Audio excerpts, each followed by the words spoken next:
آپ صلی اللہ علیہ وسلم نے فرمایا کہ جب مسلمان اپنے گھر میں اپنی بیوی اور بچوں پر اللہ کا حکم ادا کرنے کی نیت سے خرچ کرے تو اس میں بھی اس کو صدقے کا ثواب ملتا ہے۔ صحیح بخاری 5351۔ رسول اللہ صلی اللہ علیہ وسلم نے فرمایا، اللہ تعالیٰ فرماتا ہے کہ اے ابن آدم تو خرچ کر، میں تجھ کو دیے جاؤں گا۔ صحیح بخاری 5352۔ نبی کریم صلی اللہ علیہ وسلم نے فرمایا، بیواؤں اور مسکینوں کے کام آنے والا اللہ کے راستے میں جہاد کرنے والے کے برابر ہے، یا رات بھر عبادت اور دن کو روزہ رکھنے والے کے برابر ہے۔ صحیح بخاری 5353۔ رسول اللہ صلی اللہ علیہ وسلم نے فرمایا، بہترین خیرات وہ ہے جسے دینے پر آدمی مالدار ہی رہے، اور ابتدا ان سے کرو جو تمہاری نگرانی میں ہے، جن کے کھلانے پہنانے کہ تم ذمہ دار ہو۔ صحیح بخاری 5356۔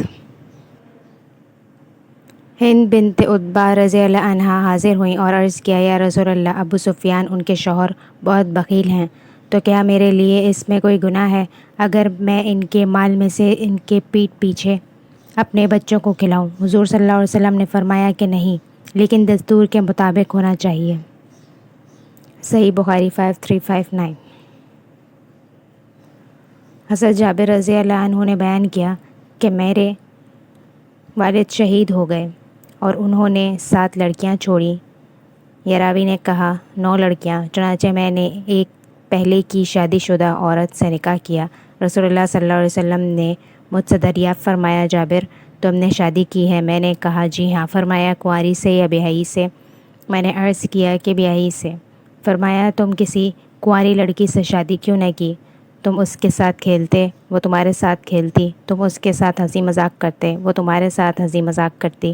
جابر رضی اللہ عنہ نے بیان کیا کہ اس پر میں نے حضور صلی اللہ علیہ وسلم سے عرض کیا کہ عبداللہ میرے والد شہید ہو گئے اور انہوں نے کئی لڑکیاں چھوڑی ہیں، اس لیے میں نے یہ پسند نہیں کیا کہ ان کے پاس انہی کی جیسی لڑکی بیاہ لاؤں، اس لیے میں نے ایک ایسی عورت سے شادی کی ہے جو ان کی دیکھ بھال کر سکے اور ان کی اصلاح کا خیال رکھے۔ حضور صلی اللہ علیہ وسلم نے فرمایا اللہ تمہیں برکت دے، یا فرمایا اللہ تم کو خیر عطا کرے۔ صحیح بخاری 5367۔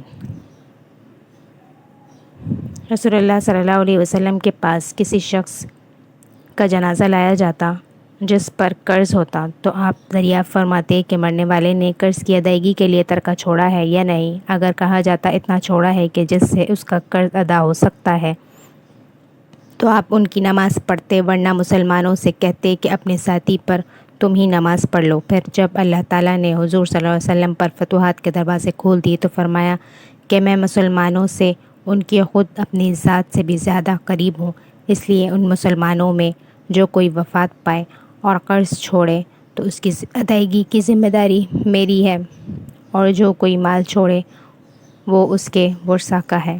صحیح بخاری 5371۔